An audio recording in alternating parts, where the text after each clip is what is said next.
So good morning, everyone.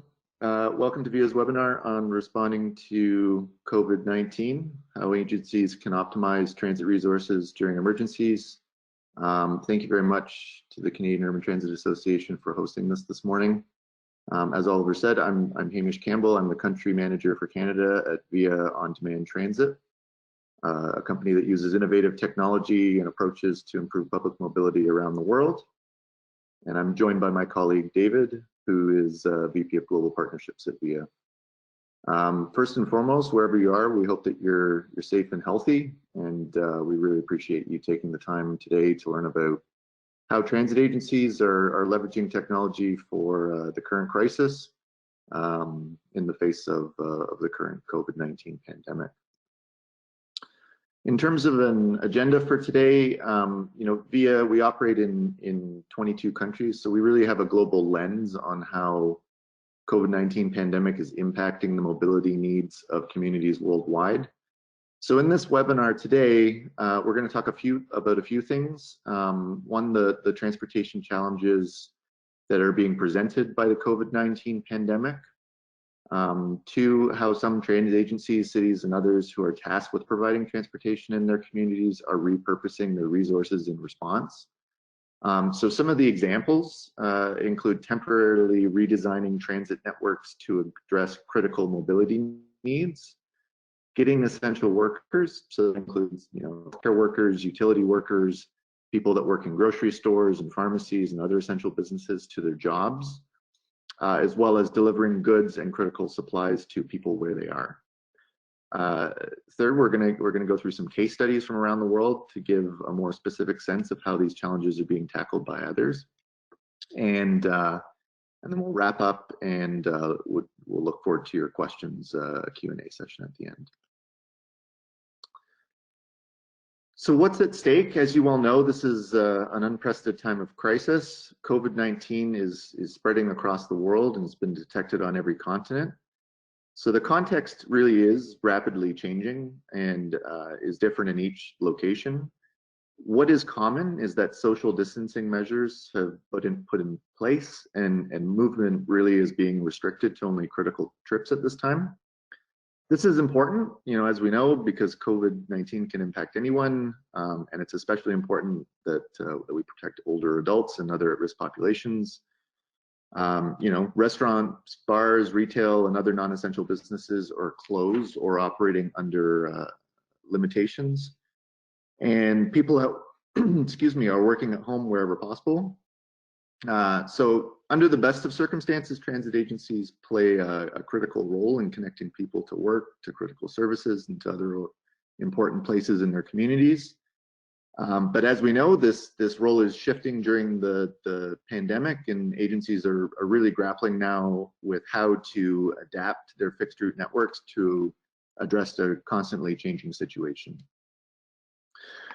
So you're not alone in the current transportation environment and with the challenges we're currently facing. Across the world, people are cooperating to help stop the spread of COVID-19 by staying at home, and this is great for public health, but it also means that transit ridership is rapidly shrinking. At the same time, operators and other staff are staying at home as they recuperate from illnesses or quarantine.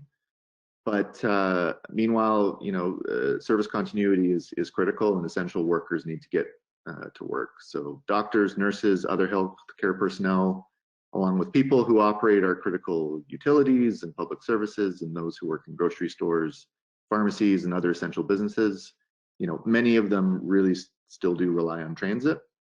And in addition to that, people need access to basic goods and services. So that includes food and medicine. Everyone needs groceries, but access may be especially challenging for the most vulnerable in our communities. Lower income families may not have access to a vehicle and may already rely on public transit. Some students rely on the public school system for certain meals, and while these meals are still being provided, their families need a way to pick them up. And of course, there's folks who rely on food banks, and that's a substantial number as well.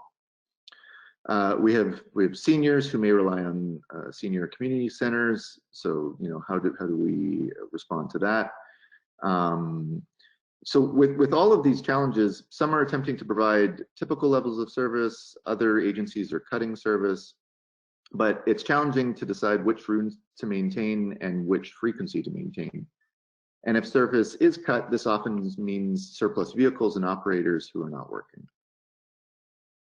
So how technology can help, in these difficult times, some agencies are leveraging technology to solve these challenges. So what that means is repurposing their vehicles and operators to help get essential workers where they need to go and in a way that maintains service levels, but also adheres to physical distancing needs.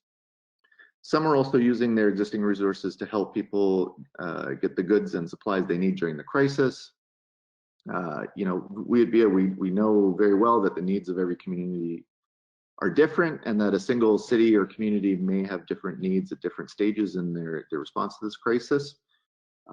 So the next few slides are case studies of how VIA has been approached by transit agencies and governments around the world to help them respond to address their local transportation challenges in a timely manner. So with that, I'm going to pass it over to David, and he's going to walk us through a few case studies from places all over the world as to how they're responding to the emergency environment. Great. Thank you, Hamish. Our first case study is the Central Ohio Transit Authority, or COTA, which is headquartered in Columbus. They're working with VIA to analyze how they can temporarily redesign their network and apply some new tools and approaches to support the essential workers and the general public during this epidemic. So we know and recognize that many agencies have plans in place to address kind of generic emergencies, but maybe aren't quite prepared for something at this scale, right? With a massive drop in ridership and still some ongoing demand for travel in certain areas and increased challenges, especially for vulnerable populations, as Hamish mentioned. So to address this with COTA in particular, we are providing analytical support and identifying how best to rapidly and temporarily adjust their networks to reflect the transportation needs of the community. COTA is particularly interested in understanding how introducing an on-demand transit and delivery service can help get people and goods to where they need to go. So they're exploring some different opportunities, including dynamically rerouting some of the fixed routes to serve locations such as hospitals, grocery stores, food banks, etc. And also looking at how some of the vehicles and drivers that would otherwise be serving the fixed routes can be employed for this on-demand or pre-scheduled service. It could be one or both of those. And this is especially important for helping some of the vulnerable population in Columbus access food and other critical supplies. Additionally, the technology that they're going to be using, and as Hamish mentioned, one of the benefits of having technology as part of this is that it can limit the access to, for each vehicle, the number of people that are allowed in each vehicle to comply with social distancing requirements. So this effort, the consulting and analytics, is taking place over about a 2 or 3 week period. And in general, the planning and designing and launching of emergency services, the timing depends a little bit on the context, but in every case, it can be done very quickly, and we recognize that it needs to be done very quickly given the kind of state of affairs today. So that is COTA. Moving on to Europe. In Germany, Berlin's transit agency, the BVG, is extending the service zone of their VIA-powered Bürl-König service to cover 10 hospitals around Berlin. If you're not familiar with Bürl-König, it is a very large, about 150 or so vehicle on-demand public transit service that VIA operates in partnership with the BVG in Berlin. In response to the pandemic, the BVG decided to completely shift this service. So whereas up until last week, it was open to the general public, Now it is exclusive to healthcare workers in Berlin. So you have to be an eligible rider, and in the Q&A, I'm happy to talk a little bit more about some of the details around that, but only eligible riders that work at those hospitals are able to use the service, and the trips are free of charge for those riders. And as with CODA and every example you'll see here, the vehicle capacity has been reduced to promote social distancing.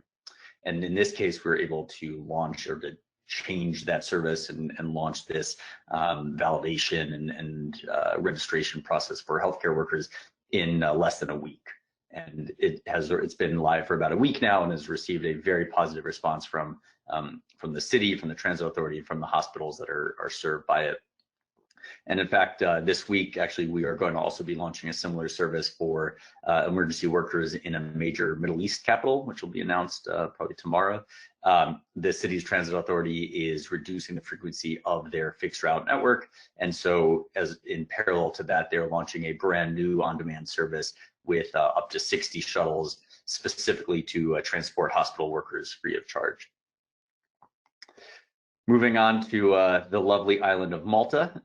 So in Malta, because of social distancing and requirements to stay at home, this has created a whole set of challenges, especially getting people access to food and medicine and healthcare.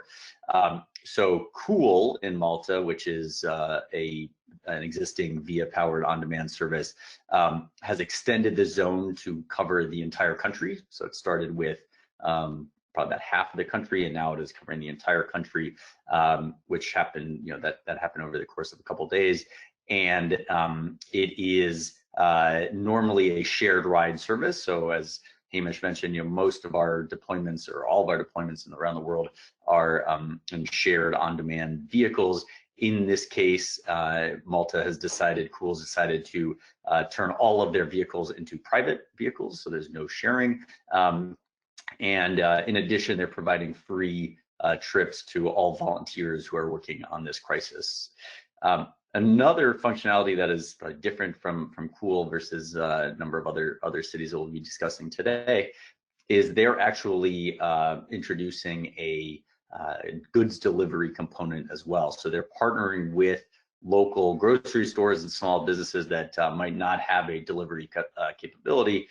And now they're able to use the Cool app to deliver essential goods, foods, and other items to customers who are required to stay at home. And in the app, the drivers are giving clear instructions of whether they are to be picking up a good or a passenger, and where they need to go.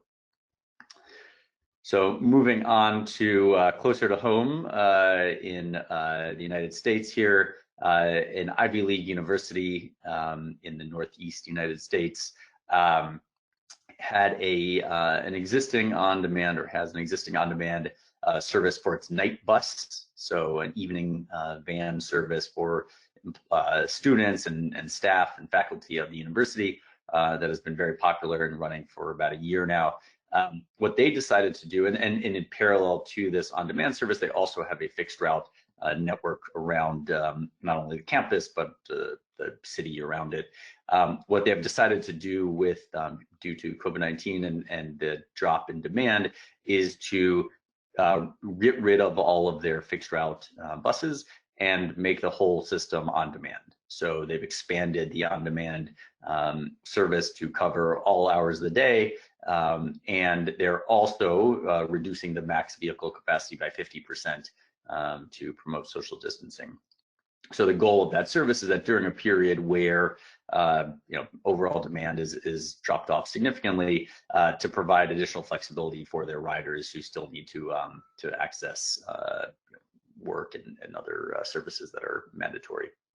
And so the university, what they did is they rapidly communicated this change to the riders, asked all staff and students who are still there to download the app, and the feedback has been very positive. And that all happened in the span of about 24 hours. And the last case study we'll cover is farther away from all of us, although somewhere that we probably all wish we were visiting right now, which is in New Zealand. So in the South Island of New Zealand is a lovely little town called Timaru.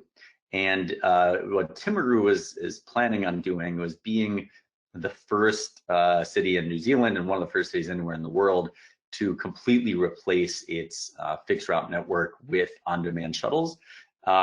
And the plan was to gradually do that over a period of time. And with COVID-19, what happened is that plan got accelerated very quickly.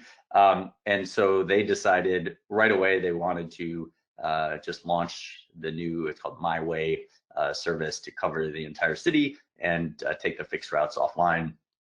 And so riders are able to go to access essential services, medical appointments, and buy groceries and pharmaceutical supplies, and they've made all trips free.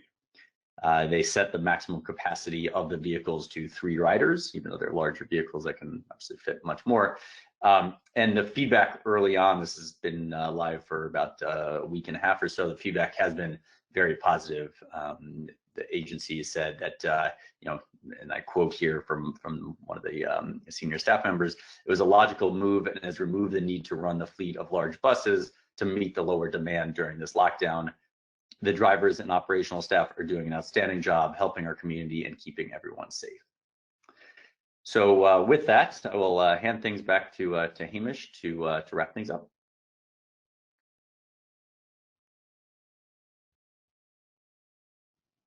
You're still muted, Hamish.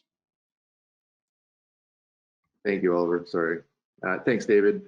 In addition to these 5 case studies at VIA, we're having conversations with other transit agencies and partners all over the world who are considering expanding their on-demand services to provide types of transportation for essential workers and critical trips. So it includes cities of all sizes in Canada, the USA, and Europe.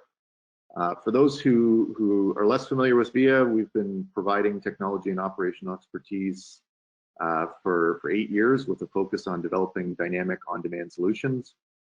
In every instance, whenever we work with a city or transit agency, we work to develop services that are really customized to meet the needs of our partners and the communities that they serve. So given the pandemic, we're prepared to work quickly with our partners to modify or expand their existing services, or to rapidly plan, design, and launch new services that meet mobility challenges given the COVID-19 pandemic. At VIA, we develop shared on-demand solutions that are tailored to meet the needs of the communities that they serve.